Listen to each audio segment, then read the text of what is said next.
Ciao a tutti, sono Paolo e ho appena finito di registrare questo video in cui ho realizzato alla prima queste 3 palle di Natale e colgo l'occasione per fare questo breve tutorial su come si puliscono i pennelli.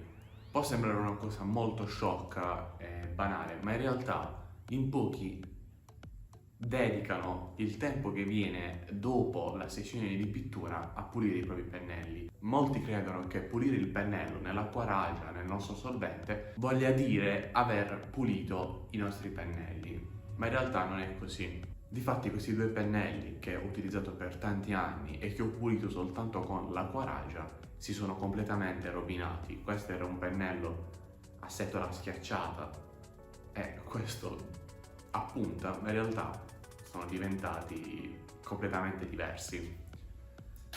E quindi il mio primo consiglio è, prima di tutto, anche nella sessione di pittura, utilizzare quel contenitore in alluminio proprio per pulire i pennelli che si vende in un negozio di belle arti qualsiasi, o come nel mio caso, utilizzo una ciotola di vetro e un setaccio da farina. Così in realtà è molto più... il pennello già in fase di pittura tende a pulirsi molto ma molto meglio. Ed è proprio questo che andremo ad utilizzare adesso per andare a pulire i nostri pennelli. Ciò che serve in realtà è acqua e sapone di Marsiglia, ma prima di arrivare a pulire i pennelli sotto l'acqua bisogna lavare questi e rimuovere tutto il residuo di colore ad olio.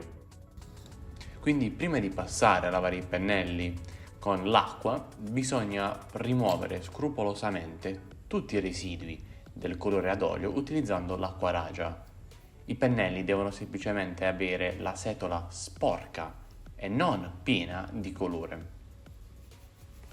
Ok, ad acqua tiepida vado a sciacquare il mio contenitore e il mio setaccio cercando di rimuovere il più possibile tutti i residui di acquaragia.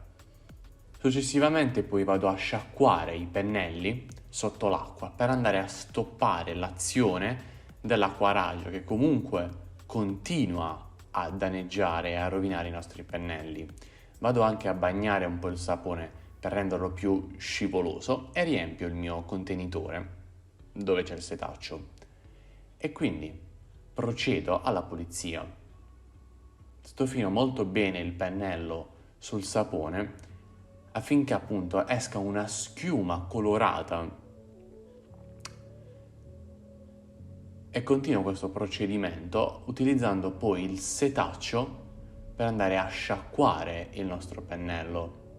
Ogni pennello naturalmente ha un proprio modo di essere pulito, infatti utilizzando poi le dita semplicemente vado a dare e a restituire la forma al pennello. Ripeto questa operazione con tutti gli altri pennelli. Presto sempre attenzione che non ci siano residui di acquaragia e quindi che il colore fuoriesca tutto dalla setola. Non vi preoccupate se alcune setole rimangono sporche, tipo c'è un pennello che mi è rimasto blu o rimarrà rosso, perché sono comunque setole e tendono a sporcarsi proprio a penetrare all'interno della setola, ma l'importante è che comunque la setola rimanga integra e quindi che non ci sia più residuo di colore, anche se è sporca.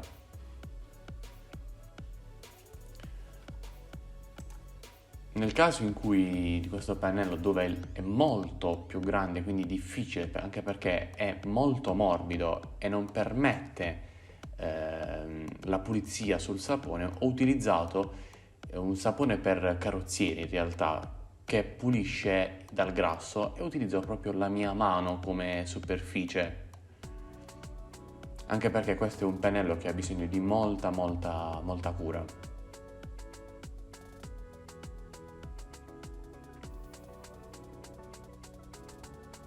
E ripeto l'operazione fino a quando non vedo appunto che il sapone, la schiuma che viene prodotta non è completamente bianca.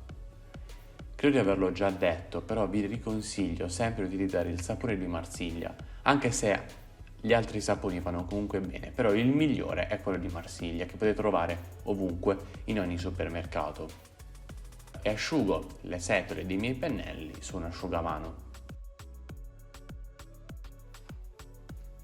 Terminata questa operazione di pulizia, abbiamo completato il nostro lavoro. Non usate i pennelli appena lavati, perché sappiamo che olio ed acqua non legano insieme e quindi utilizzare un pennello bagnato potrebbe andare a danneggiare il vostro dipinto. Quindi lasciateli asciugare e niente, questo era il video. Alla fine, come vedete, non c'è niente di complicato, però vi aiuterà tantissimo a preservare la vita dei vostri pennelli. Spero di essere stato utile in questo video, e se sì, di lasciare un mi piace, insomma, o di scrivermi un commento in cui raccontate il vostro modo di pulire i pennelli.